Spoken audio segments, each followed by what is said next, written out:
We have expanded digital provision of public services to encompass 13,000 services to date, and it is my commitment to ensure full digitization by the end of next month. Our decision to enhance efficiency and integrity in the provision of government services has gone a long way to improve revenue collection. Working with the private sector, we launched the local assembly of affordable smartphones last week in Athi River. Digitization and automation enhance service delivery and citizen satisfaction, and also assures greater accuracy, transparency and accountability, and reduces opportunity for corruption in the course of transacting with government ministries, departments, and agencies. Corruption, honorable members, wastage, inefficiency, and negligence are serious threats to our transformation agenda and unacceptable practice that has no place in our nation. I have given my firm assurance to the people of Kenya that cases of misconduct and corruption shall be dealt with ruthlessly, with finality, and expeditiously. I ask this honorable House to finalize the Assets Declaration and Conflict of Interest Bill to further tighten our anti-corruption policy framework and eliminate space for those who want to steal our money. Thank you very much, honorable members. I arise before this distinguished assembly of the democratically elected representatives of the people of Kenya to discharge my constitutional function under Article 132(1)(c). The occasion requires me to give an account to the people of Kenya, the measures taken by their government under my leadership, and to give full expression and effect to the soul of our constitutional dispensation by implementing the national values and principles of governance set out in Article 10 of our Constitution. I have a substantial report to give on the progress made in fulfilling this solemn covenant, and that the journey of transforming Kenya for the benefit of present and future generations is fully underway. Its positive effect have also begun to bear fruit across many sectors of our national endeavor, from the grassroots all the way to this capital of Nairobi. On the 13th September 2022, last year, when I took office, I undertook to ensure the urgent transformation of our economy and to stop and reverse the negative trends of runaway unemployment, yawning inequality, and widespread poverty, which have denied Kenyans their dignity and extinguished their dreams. The mass appeal of the bottom-up economic transformation agenda was due in large part to the fact that its development and articulation, as well as its content and implementation strategy, represented our national values in action. It was inclusive, democratic, committed to social justice, and the protection of the marginalized. Our commitment to bring the national values and principles of governance to life in order to significantly enhance the well-being of every individual and promote the unity, stability, security, and development of our country began long before the last election and will endure well beyond our term. It has been my manifest intention to live up to all the commitments set out in the plan, and despite enormous challenges and tremendous difficulties, we have made encouraging progress in a positive direction. This has not only vindicated our philosophy of inclusive transformation in pursuit of shared prosperity, but it has also increased our confidence that we are on the right path and shall, in due course, deliver the transformation of our nation in full. It is important for us to point out that we began the implementation of our mandate to transform Kenya's economy from the bottom up under extreme difficult circumstances, not to excuse failure or to justify inability or omission to do the necessary work. Not at all. Rather, we do it to emphasize the significance of our progress, underscore the possibility of transformation under daunting conditions, and express well-founded confidence that when sufficient progress is made, we shall do much more and go much further in delivering the Kenya we want for our generations and also for posterity.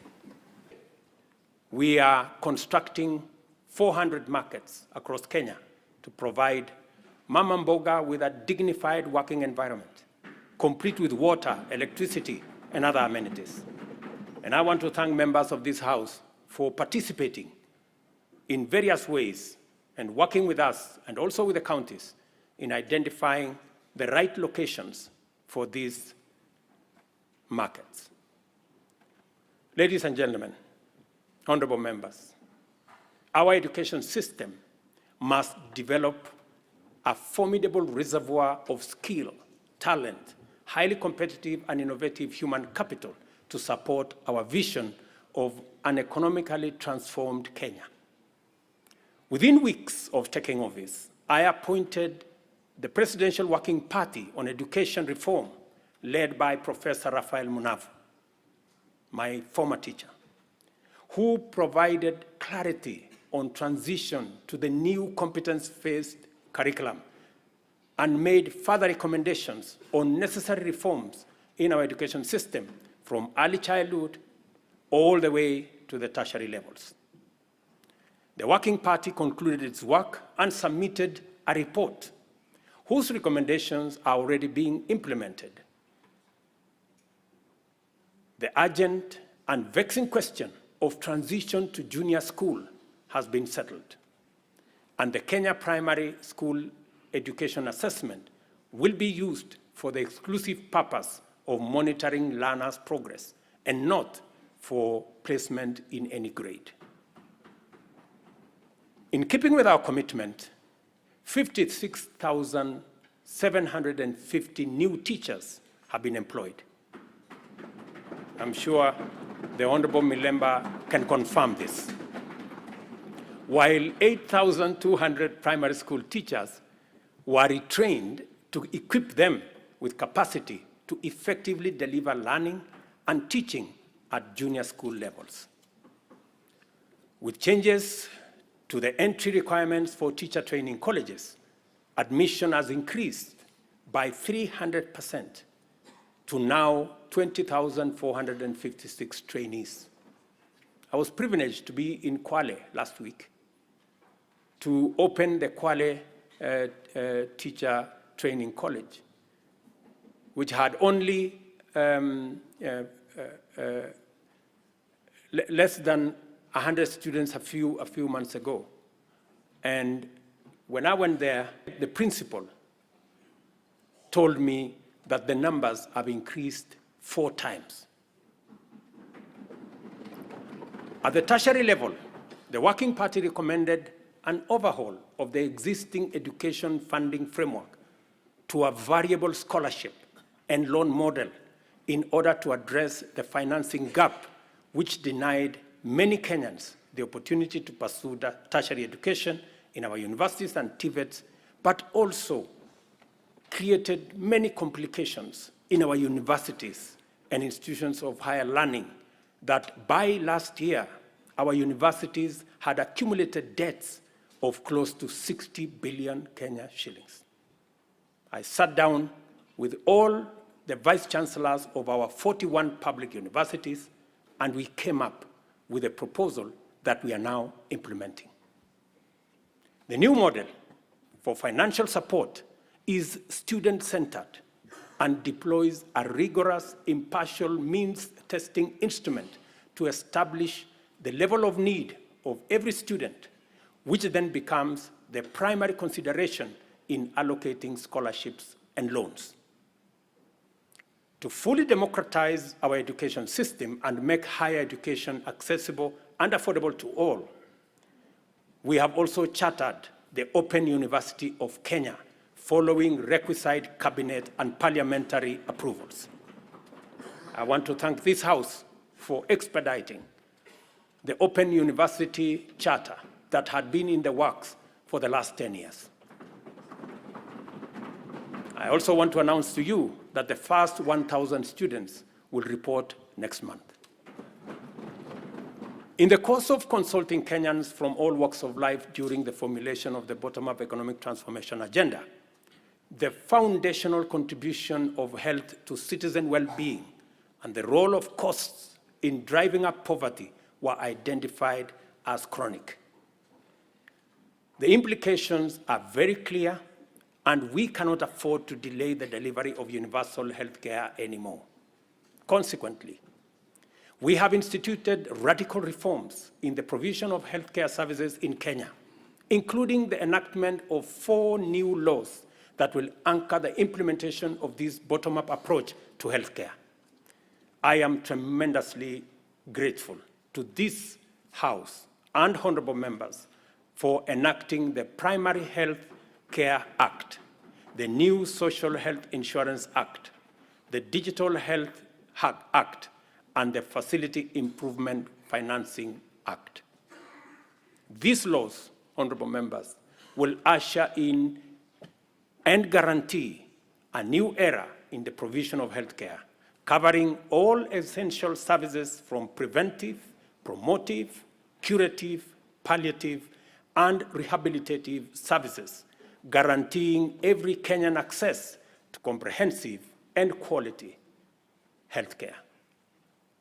Under Afya Nyumbani, we have scaled up our investment in healthcare workforce, employing 20,000 new healthcare workers, deploying 8,429 workers whose contracts had lapsed, and enrolling 3,394 interns across the country to increase the availability of human capital in our public health sector. Working with county governments, and I'm again grateful to them, we have taken measures to resolve the perennial challenge of human resource management in the health sector, occasioning strikes, by establishing the Kenya Health Human Resource Advisory Council, which will be a trusted mediator between government at both levels and our health sector workers. Further, under the Afya Nyumbani model, we identified preventive care as an essential pillar of healthcare service delivery because it enables Kenyans to manage their conditions early enough before they cause serious harm in their well-being and productivity. Community health promotion is our bottom-up intervention to deliver preventive and promotive health solutions at the grassroots by deploying community health promoters to visit Kenyans at their homes, provide basic diagnoses for common conditions, and refer cases to appropriate medical facilities. Together with all the 47 counties, and again, I am grateful to the governors, we have deployed 100,000 community health promoters fully equipped with the necessary kits and an electronic community health information system. In the last 1 month, CHPs have attended to 1.2 million households, just in the last 1 month. I spoke on phone to Mr. Masood Dirie, a community health promoter in Garissa, yesterday, who told me he has been a community health volunteer since 2011. Unlike before, now he has a full medical kit and has used it to confirm that 7 people in his locality had high blood pressure. In a twist of fate, he tested himself and discovered that he too had high blood pressure. That's what he told me. And so, apart from referring others, he also had to make way to the hospital. Mr. Obembi Ogutu of Homa Bay told me that the program now makes primary health care a paperless engagement, saying it had started to reduce queues in hospitals. Through the Facility Improvement Financing Act 2023, we have established a framework that confers financial autonomy to health facilities, enabling them to retain funds generated with a mandate to improve facilities, capacity, and to provide healthcare services within that locality. In addition, the Kenya Medical Supplies Agency, as part of many radical reforms, will now deploy ICT to manage supply chains of essential health products and commodities. As a result of this small intervention, KEMSA has improved its stocking rate from 40% to 60% in the last 5 months. And we are now targeting 80% by March next year. As is becoming clear, we cannot hope anymore to deliver services to Kenyans in their millions across the country with any measure of efficiency, integrity, transparency, and accountability without ICT. From education and health to agriculture and financial inclusion, digital technologies reign supreme in transforming service delivery, governance improvements, and catalyzing efficiency throughout the economy. We have commenced the rollout of 100,000 kilometers of the last mile fiber optic connectivity to make reliable high-speed internet available throughout Kenya, along with 25,000 free Wi-Fi hotspots in all market centers. The rollout, and I was given a statistics by the end of this year, the first 2,200 will be rolled out, and another 1,450 ICT hubs in every ward. I want to thank the membership of this House for considering to change the NGCDF Act so that you can also deploy those resources in the ICT space and enable millions of young people in your constituencies and wards to access internet and technology for digital jobs, e-commerce, and to give them the possibility of working on remote jobs. I have engaged the chair and committee of this House in that space. We have agreed on the model of how the ICT hub will look like, and I am truly grateful that Parliament came through and considered changing the law so that we can work on this together. The security and safety of all citizens is our foremost commitment and most fundamental obligation, without which every other endeavor is not possible. The reason why Kenya has continued on the path of steady progress is that we have maintained stability, peace, and security by affirming our territorial integrity and maintaining internal tranquility. This is not to say our country has not had its share of security challenges. The specter of terrorism is a continuing threat that we must remain constantly vigilant against. Pockets of banditry, cattle rustling, and armed lawlessness have besieged and devastated communities in the North Rift, Northeastern, and occasionally parts of Eastern and the coast regions.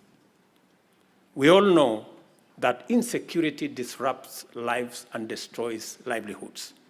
Our country has lost too many people to this menace. Many children have been orphaned and missed school, and many families have been displaced because of lawless men taking up illegal arms and waging war against communities. The government exists to ensure that those who challenge our sovereignty, territorial integrity, national security, and the safety of the people of Kenya are expeditiously countered and rendered harmless. We have therefore taken firm and decisive measures to deal with the challenge of banditry, armed crime, cattle rustling, and other forms of impunity in all parts of the country, beginning with a successful security operation to restore calm in the North Rift. We have been systematic, focused, thorough, unrelenting, and totally committed to removing for good all threats to lives and livelihoods of Kenyans. I know there are pushbacks from the criminals, but I want to assure the honorable members of this House that we will be unrelenting. And until it is done, it is not done. In discharging this commitment, we have been mindful not to use security imperatives to commit impunity, including misuse of resources and extrajudicial infringement on freedoms and fundamental human rights of citizens. We are conscious to provide security as a public service for the benefit of law-abiding citizens and as a guarantor of economic growth. Therefore, our security services have been committed to a citizen-centric, rights-focused, inclusive, and community-based security strategy. I am therefore quite clear that there exists no tension between the effective delivery of security services and the upholding of human rights and fundamental freedoms. We can be, and therefore must be, secure, yet free and democratic. In order to entrench our all-of-society coalition, we have resolved to enhance diversity and inclusion by expanding enrollment in the National Youth Service as an agency to capture young people at the bottom of the pyramid.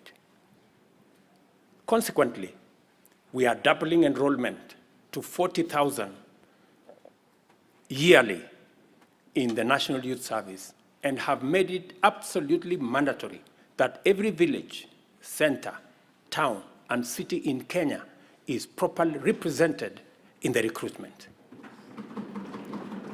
To consolidate this proposition, we have directed that 80% of future recruitment to all security services, from the military, the police, KWS, Kenya Forest Service, and all other security agencies, 80% will come from the well-trained, talented, and committed young men and women who have undergone training at the NYS.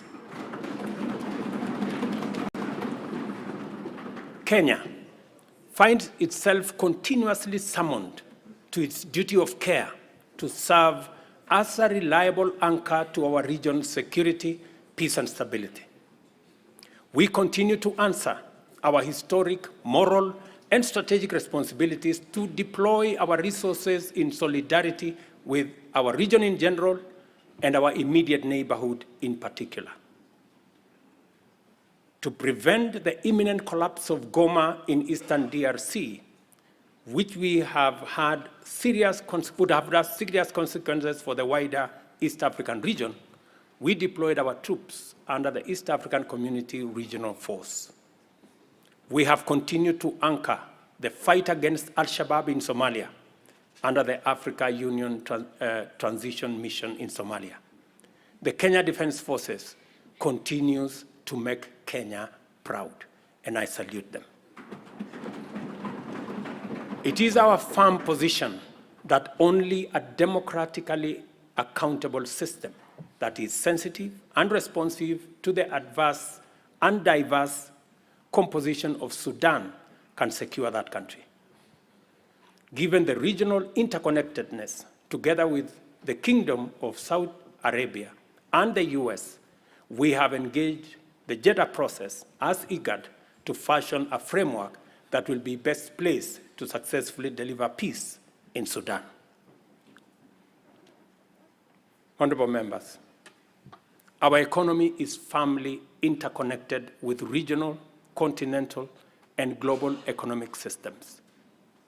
Our security and stability is likewise integrated with those of our neighbors. Kenya has a fundamental essential, legitimate, and clear interest in conducting robust diplomacy in form of bilateral and multilateral engagements. For the last 12 months, we have continued to fulfill our international obligations through Kenya's leadership in the international arena. This is underscored by the high-level summits Kenya has hosted and participated in. Kenya successfully hosted the inaugural first-ever Africa Climate Summit.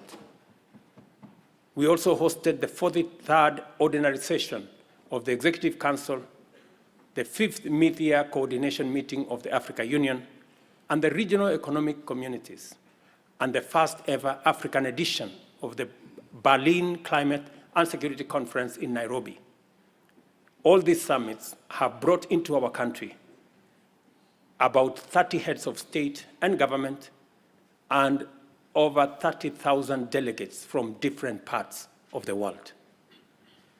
The government has made deliberate efforts to harness the immense and potential of Kenyans also in the diaspora. Indeed, I established the State Department of Diaspora in the Ministry of Foreign Affairs so that they can fully participate in the affairs of our motherland. I have committed to work collaboratively, consultatively, and collectively with the counties and all Kenyans to uphold our cherished national values as human dignity, equity, social justice, national unity, inclusiveness, integrity, good governance, transparency, and accountability. I encourage all honorable members and indeed all Kenyans to embrace an open mindset in regard to national strategic interests and to leverage on our rich heritage and diversity. One of the greatest strengths of our country is our capacity to devise bold, unprecedented solutions to our threats and challenges, create imaginative strategies to avert danger, and chart new paths to deliver us from adversity. There is no doubt that our nation has been confronted with immense pressure emanating from political misunderstandings sometimes and electoral disagreements. And it is because we have a robust democracy, which we are very proud of. Such pressure can disrupt lives and livelihoods and undermine our economy. Thankfully, Kenyans always find the moral strength and political imagination to reach across the political divide and engage in dialogue in the spirit of goodwill, fraternity, and commitment to the national interest and the welfare of the nation. It would be, honorable members, remiss of me not to mention the ongoing bipartisan process of national dialogue that has enabled our leaders to find common ground on many of the issues whose resolution will accelerate our transformation, deepen our democracy, and enhance national unity. Specifically, I thank the two co-chairs, my good brother, Stephen Kalonzo Musyoka, our former president, and the leader of majority in the House, Kimani Ichung'wah, for doing a wonderful job. Congratulations, gentlemen. I salute the courage and patriotism of my fellow leaders who have embraced national dialogue and engage and encourage all of us to keep up the noble work of bringing Kenyans together. There is so much to report about the progress we have made in serving the people of Kenya and transforming our economy. In our plan, we identified three primary challenges: external shocks, fiscal distress, and structural imbalance that heavily strained our economy, causing nationwide difficulty. The COVID-19 pandemic, coupled with global supply chain disruptions and geopolitical conflicts, significantly raised inflation and interest rates, adversely affecting our economy, while low agricultural investment and a prolonged drought led to food shortages and made Kenya a net importer of food in a volatile international market. It was under conditions of such extreme difficulty that the people of Kenya entrusted us with the responsibility of simultaneously generating effective solutions to immediate problems, providing a credible pathway to stability in the medium term, and undertaking long-term structural transformation of our economy, but in a manner which paid attention to the needs and aspirations of Kenyans, especially those at the bottom of the pyramid. The transformation of our economy is not only desirable and important, it is also necessary and urgent. And the people of Kenya have made this clear at every opportunity. Our duty as leaders is to listen keenly and comply with the people's wishes. Kenyans want to proceed in a new direction and demand a new conversation that puts ordinary Kenyans, the mama mboga's security, well-being, interests, and aspirations at the front and center of all policy and governance discourse. Citizen freedoms and fundamental rights lie at the heart of enterprise and democracy. Accordingly, our governance system must be fit for purpose, able to protect people and their belongings, safeguard freedom, facilitate democracy, and promote market efficiency. To do this, law enforcement must be robust, judicial integrity, efficiency and independence, absolute, and the right to the protection of law non-negotiable and impartial. Our police service and other actors in the justice, law, and order chain, including the judiciary, must therefore be professional, independent, impartial, effective, and inspired by national values and principles of governance.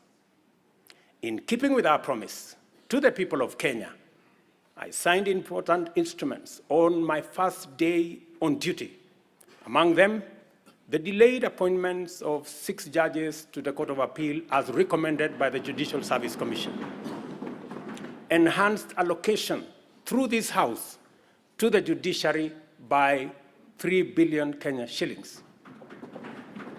Designated the Inspector General, who is sitting in this House as the accounting officer of the National Police Service to enhance police independence, and subsequently appointed a task force led by the former Chief Justice David Maraga to review the terms and conditions of service of members of the National Police Service.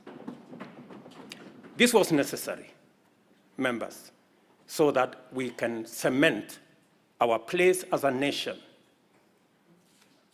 on the firm foundation of the rule of law. Together with the people of Kenya, we have changed everything.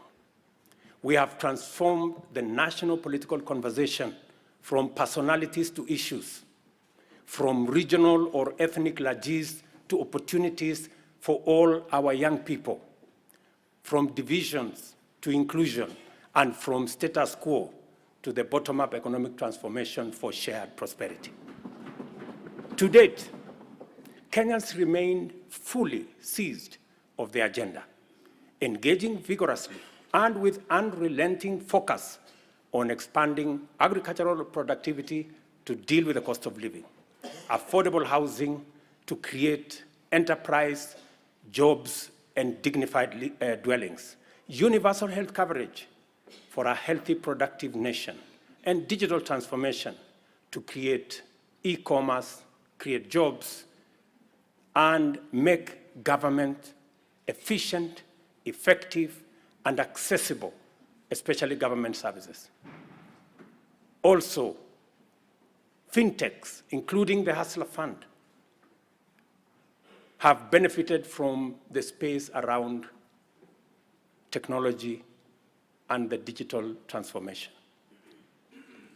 By virtue of the internal coherence of our constitutional dispensation, national values and principles of governance set out core directive precepts whose observance imbues every decision and action with implicit constitutionality.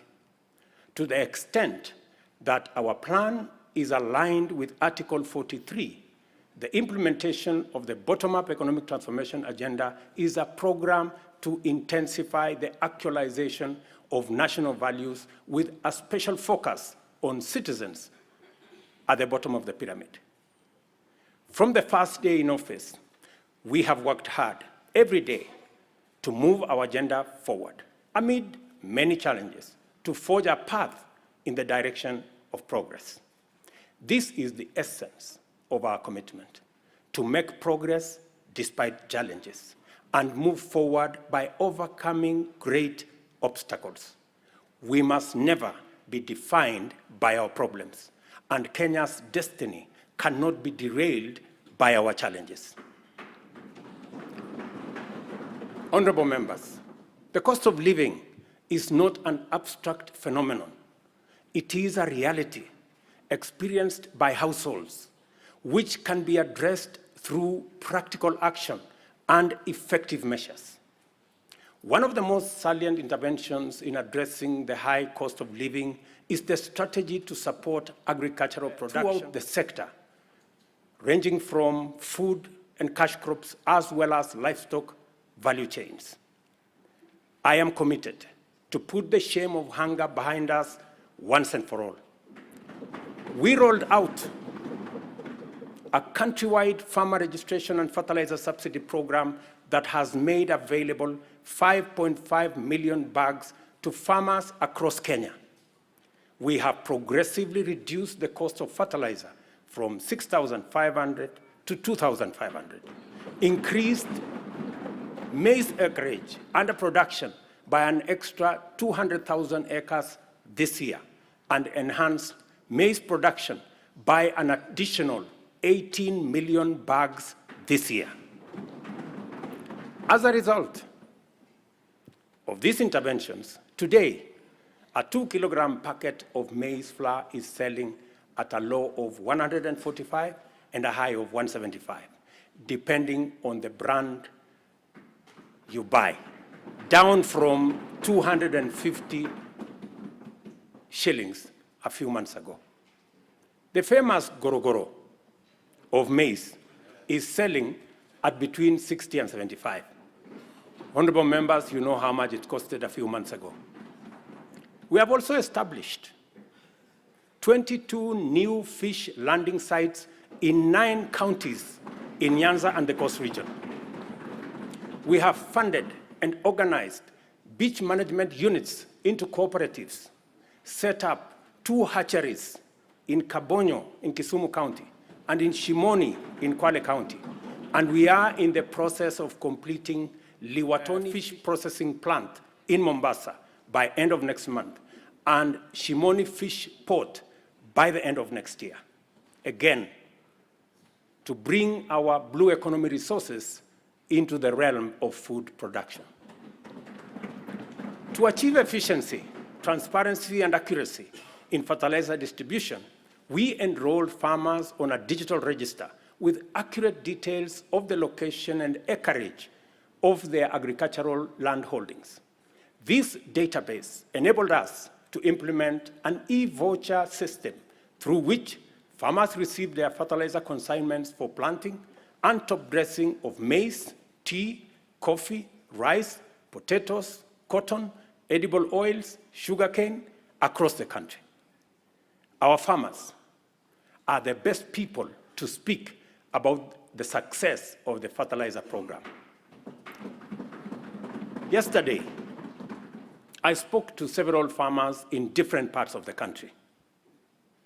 Ms. Alice Nato, a single mother in a place called Milo in Bungoma, told me that the 2,500 fertilizer had doubled the yield in her farm from 52 bags of maize last year to 120 bags of maize this year.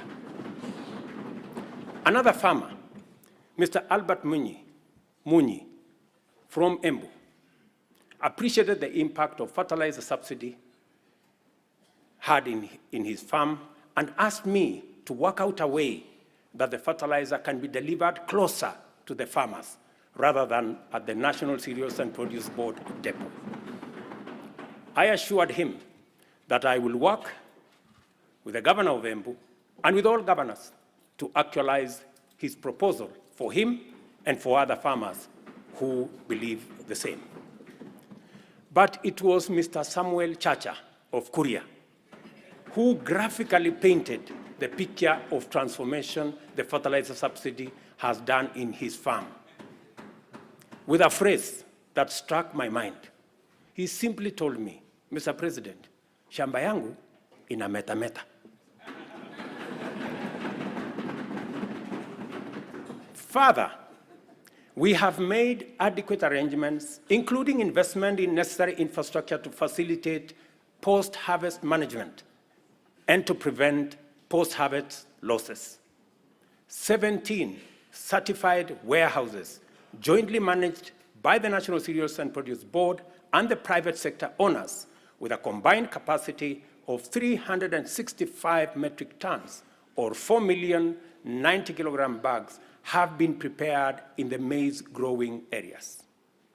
The National Cereals and Produce Board shall provide a subsidy maize drying service to farmers at a fixed cost, as was announced by the Minister, of Kenya shillings 70 per bag, which is a significant improvement from the previous rate of Kenya shillings 350 per bag.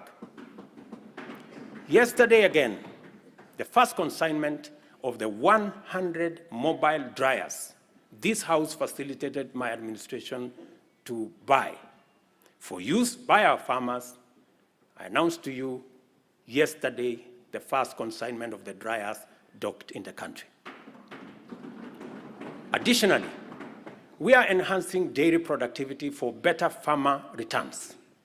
The government, working with milk processors, and I had a long conversation with them in Nakuru, we are mapping the country to ensure coolers are supplied where they are needed. Soon, farmers will be paid based on milk quality, boosting incomes, and they can also enjoy global market access. Our reforms in the coffee sector are bearing fruit, with our farmers set to earn 4 times advance pay for their crop from a low of 20 to now Kenya shillings 80, following the allocation of Kenya shillings 4 billion from the Coffee Cherry Fund that was ably facilitated by this House. Coffee reforms regulations will give farmers the necessary representation and weight at the national coffee auction. It is my intention to make sure that the auction operates with farmers at the center of it. These measures are expected to aid ongoing efforts, including expanding production to new counties and double coffee output in the next 4 years. The government of Kenya is currently restructuring public sugar mills, expediting the leasing of 5 companies for rehabilitation and expansion to boost industry competitiveness before the COMESA sugar safeguards expire. The objective includes creating a competitive sector, raising farmer incomes, and enhancing productivity. This House agreed with my cabinet that we waive Kenya shillings 117 billion non-performing debt for government-owned sugar factories, for which I am grateful to this House. This House also approved 1.7 billion shillings that will go into paying farmer arrears and other complications that arose out of the challenges our sugar sector was facing. I want to promise this House that in the next couple of weeks, we shall be dispersing that money so that farmers in the sugar growing area can go home for Christmas with their money. As earlier indicated, our public borrowing had long crowded out the productive sector from the financial markets, raising the cost of credit, and slowing down trade and commerce. As I told Kenyans on my first day in office, times were difficult and many people are struggling, and necessary and effective sustainable solutions were urgently needed. We must admit, honorable members, that as a country, we had been living large and way beyond our means. The time has come, therefore, to retire the false comforts and illusionary benefits of wasteful expenditure and counterproductive subsidies on consumption, by which we dug ourselves deeper into the hole of avoidable debt. The new direction may not be easy, but it is ethical, responsible, prudent, and most importantly, necessary. We've had to take hard decisions and make painful choices because we owe it to the people of Kenya to do the right thing and to confront facts as they are without flinching or equivocating. We have worked hard at home and abroad to mobilize a broad coalition of bilateral development partners. Many of them, I see them in this house, multilateral development banks and other agencies, which have rallied to pull our country back from the brink of debt distress and set us today firmly on the path towards sustainable economic growth. Our efforts to stabilize the situation have yielded such progress that next month, in December, we will be able to settle the first Kenya shillings $300 million or 500 billion Kenya shillings installment of the US dollars 2 billion Eurobond debt that falls due next year. I can now confirm with confidence that we will and we shall pay the debt that has become a source of much concern to citizens, markets, and our partners. Having said this, I further announce to the nation that our intention, consistent with sustained effort here and abroad, have enabled us to normalize our relations with the International Monetary Fund, the World Bank, the Africa Development Bank, and various development partners to such an extent that they are now working with us to implement the bottom-up economic transformation plan. As I earlier indicated, our public borrowing had long crowded our productive sector from the financial markets, raising the cost of credit and slowing down trade and commerce, especially the micro, small, and medium enterprises, including Mama Mboga.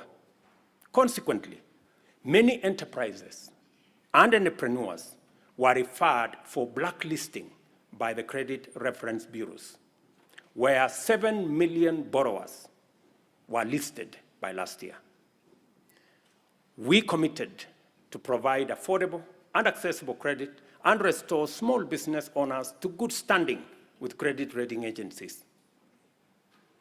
A deliberate, targeted strategic financial inclusion fund, the Hustler Fund, providing affordable credit and mobilizing savings for individuals and small businesses, was launched on the 30th of November, 2022.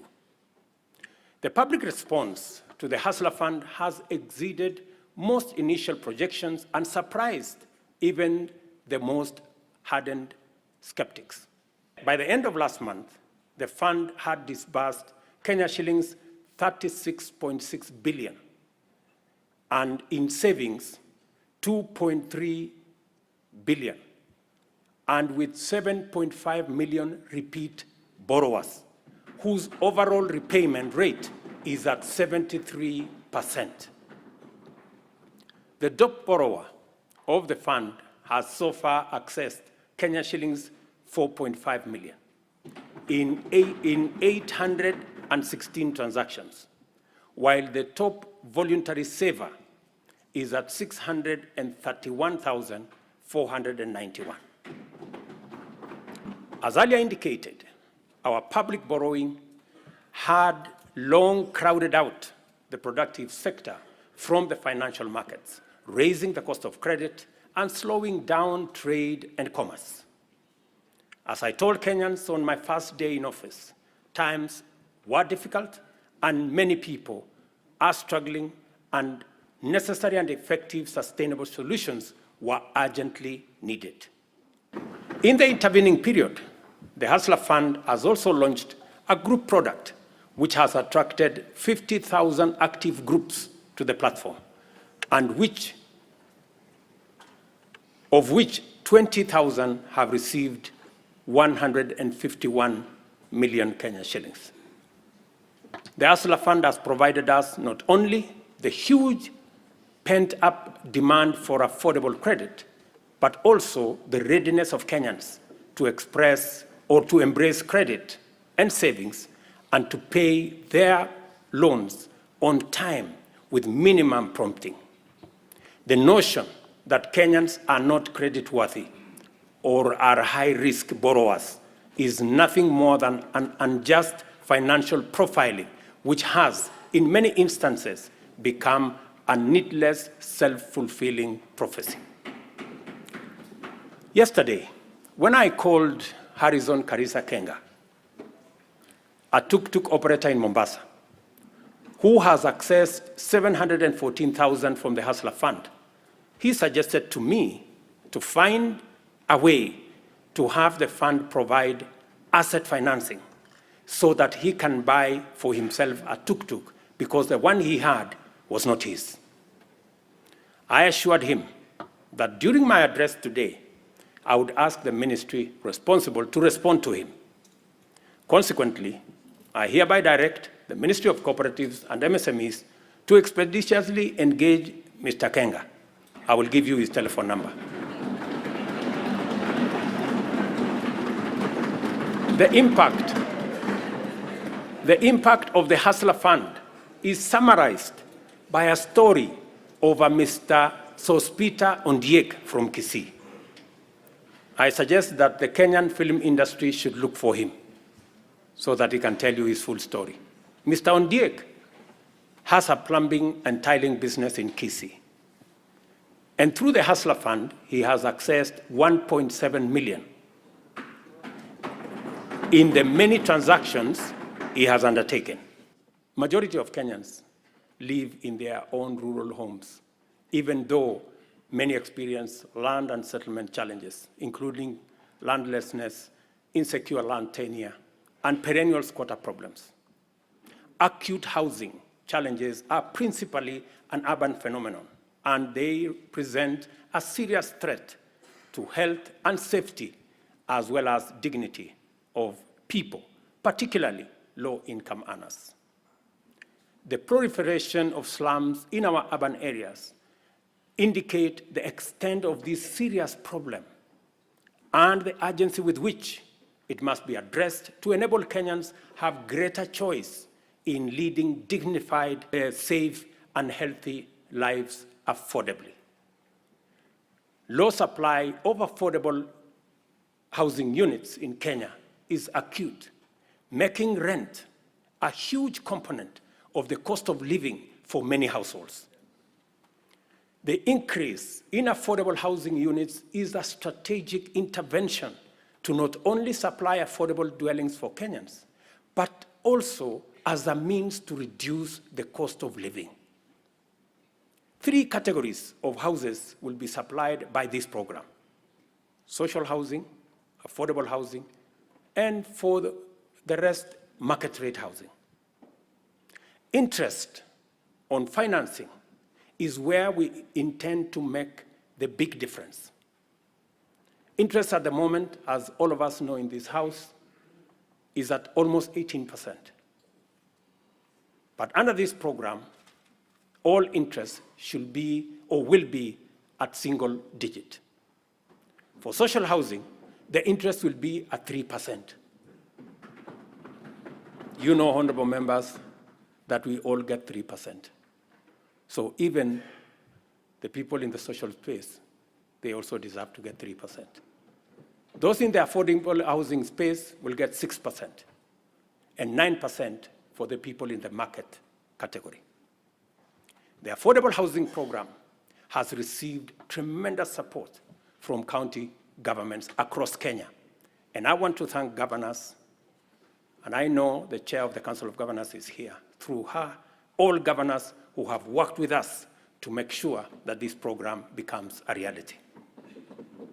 The construction of 46,792 units in various parts of Kenya is already underway, while another 40,000 are ready to commence in a couple of weeks.